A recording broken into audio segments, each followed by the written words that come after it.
पंडितांवरती बोलले की या वयामध्ये मुलाचं लग्न लावायच्या ऐवजी स्वतःच बोलायचं चढले. स्वतः शरद पवार काय करतायत तुम्हाला माहिती. पण ही सगळी टीका नुसती टीका आणि टीकाच.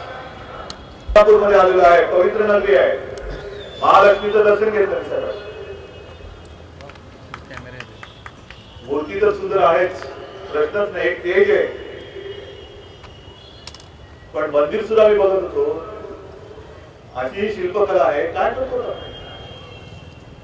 खरं म्हणजे तीर्थक्षेत्र आहे, कोल्हापूर हे तीर्थक्षेत्र आहे. संपूर्ण महाराष्ट्रात नव्हे तर देशात सुद्धा लोक येतात आणि इकडे नतमस्तक होतात. आणि इकडचे दिल्लीत जातात आणि दिल्ली समजतात. पण इतके वर्ष आमदार तुम्हाला दिला, एक मध्ये 2-3 वेळ चोरी, नाहीतर आमदार त्यांचा. महापालिका कोणाच्या ताब्यात, तिला कोण मायबाप नाही, आमदार त्यांचेच. माझ्या कोल्हापूरचा विकास कधी होणार. नुसतं मनमोहन सिंग अडवाणींवरती टीका करतायत, आपण त्यांना उत्तर देतोय, हे सगळे ठीक आहे. पण माझ्या या कोल्हापूरकरांना स्वच्छ आणि शुद्ध पिण्याचं पाणी कोण देणार याच्याबद्दल कोणीच बोलत नाहीये. माझ्या या कोल्हापूरकरांना थेट पाईपलाईन वरनं पाणी कोण देणार. मगाच्या हातकणंगलेच्या सभेमध्ये मी बोललो, राज कपूरचा पिक्चर होता राम तेरी गंगा मैली. मी तुम्हाला विचारतोय कोल्हापूरकरांना की तुमची पंचगंगा ही कोणी मैली केली.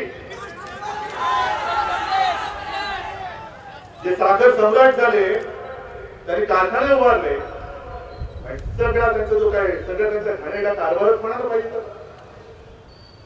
हा तुमच्या पिण्याच्या पाण्यामध्ये मिक्स होतो, त्याच्यामध्ये मिसळत आहे. आणि तरी देखील तुम्ही त्यांना पुन्हा डोक्यावरती घेऊन नाचणार.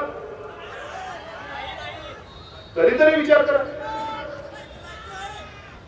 गेल्या वर्षीच्या नांदेडमध्ये गेल्या काय मला याच वर्षी गुरुदास नदीचा कार्यक्रम झाला, करोडो रुपये आले. चांगले प्रचाराच्या निमित्ताने मी सुद्धा नांदेडला गेलो होतो. फार छान असं विमानतळ झालं. तिकडे गुरुद्वारा आहे, लाखो शीख भाविक येऊन गेले, त्यांची सोय झाली. पैसा आला किती आणि त्याचा खरोखर वापर किती झाला हा एक वेगळा प्रश्न होऊ शकतो. पण जसं नांदेडकडे लक्ष दिलं गेलं द्यायलाच पाहिजे. पण त्याचं इतके वर्ष खासदारकी मिळून सुद्धा आणि केंद्राकडे राज्यात सरकार असून सुद्धा वारंवार इथल्या कोल्हापूरकरांनी राष्ट्रवादीच्या पाड्यामध्ये मत टाकून सुद्धा केंद्राचा एक नया पैसा माझ्या कोल्हापूरच्या विकासासाठी का आला नाही याच्याबद्दल कोणीच काही बोलत नाही. याचं कारण एकच आहे की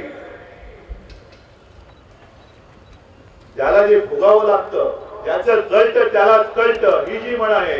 म्हणून विजय देवणी हा तुमच्यातला साधा माणूस आहे, त्याला माहिती आहे त्याच्या आयुष्यामध्ये काय काय अडचणी आहेत. त्या अडचणी तुमच्या सगळ्यांच्या आयुष्यामध्ये. या विभागामध्ये अनेक ठिकाणी मला सांगतात की चावीचा आधार संपूर्ण महाराष्ट्रावर वीजच नाहीये. आणि काल परवाकडे शरद पवार नाशिकला म्हणाले, स्वतःला बोलले, मतदारांना सांगितलं आम्ही काय म्हणजे आम्ही कोळ्याचे बैल आहोत.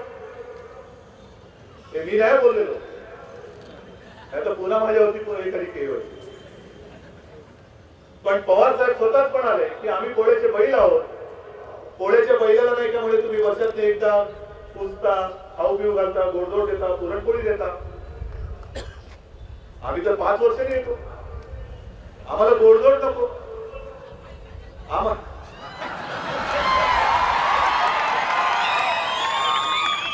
आम्हाला पुरणपोळी नको. आणि पूजा कशी करायची आता बोलला.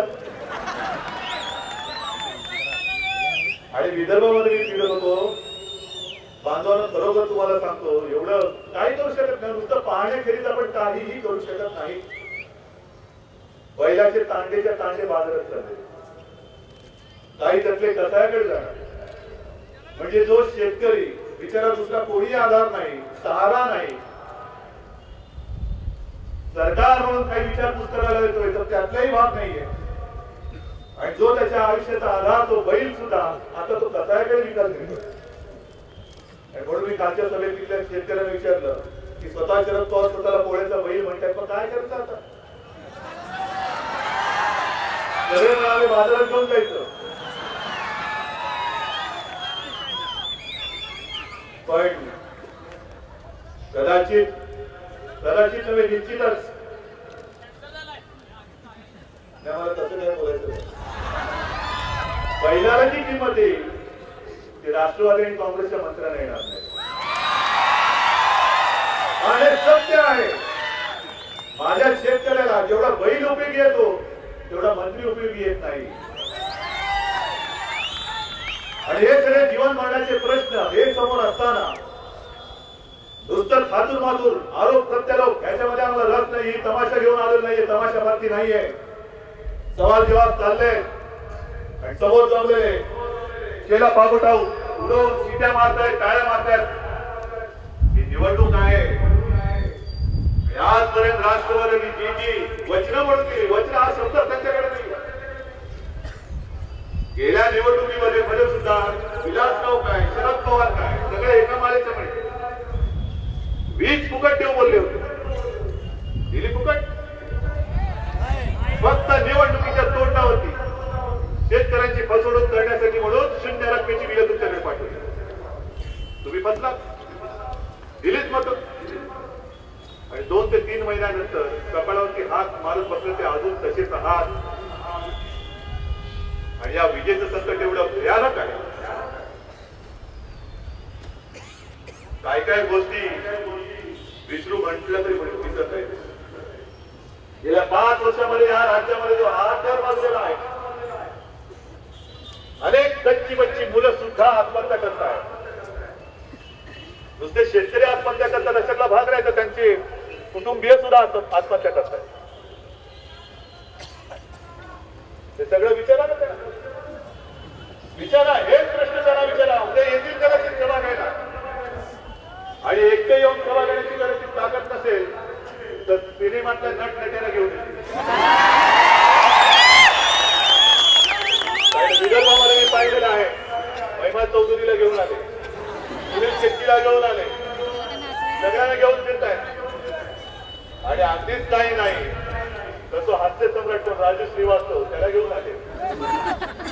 हा काय हसण्याचा विषय? शेतकरी जीव देत आहेत, जनताची तडफड आहे, पाणी नाही, वीज नाही. आणि प्रियांका वधेरा म्हणतात मैं आपको बुढ़ी दिखती हूं क्या? याचं कारण नरेंद्र मोदी बोलले की 125 वर्षाची ही बुद्धी काँग्रेस देशाचं काय भलं करणार. त्याच्यावरती प्रियांका वधेरा म्हणाल्या मैं आपको बुढ़ी दिखती हूं क्या? प्रियांका बाईंना मी म्हटलं म्हणजे असंच सभेतनं की बाई तुमच्या वयाबद्दल कोणी विचारलं नाही, आम्ही काँग्रेस बद्दल म्हणतोय. कारण आतापर्यंत काँग्रेस ही तरुणच राहिलेली आहे. सदा सर्वदा काँग्रेस तरुण आणि माझी जनता तरुण असा हा देश आहे. काँग्रेस तरुण आहे, काँग्रेसचं तारुण्य संपतच नाही. माझ्या जनतेचं तारुण्य संपून जात आहे, सडून जात आहे, आत्महत्या होत आहेत. पण काँग्रेसचं तारुण्य संपायला तयार नाही, कारण जनतेचं रक्त शोषून हे तारुण्य काँग्रेसने टिकवलेलं आहे ना. त्यावेळेला जवाहरलाल नेहरू आले तेव्हा तेही तरुण होते, इंदिरा गांधी आल्या त्याही तरुण होत्या, राजीव गांधी आले तेही तरुण होते, आणि आता ही पोरं आले तीही तरुण आहेत. पण ही सगळी तरुणाई तिकडे दिसते. पण वसईमध्ये जी एक घटना घडली, एक 14 वर्षाची मुलगी हिनाली तांडेल तिचं नाव, याच परीक्षेच्या काळात एक 8-10 दिवस झाले असतील, अभ्यासाला घरी बसली संध्याकाळच्या वेळेला. दिवा तर नाहीच. पूर्वीचं जे काय आपली संस्कृती होती, परंपरा होती, दिवे लागणीची वेळ, दिवा लागतच नाही, कधी लागतो कधी नसतो, दिवे लागणीची वेळच नाही. मला आज सुद्धा आठवत आहे की आम्ही 3 भावंड संध्याकाळी 7 वाजल्यानंतर आमची माँ तुळशी सोबत दिवा लावायची. तो दिवा आज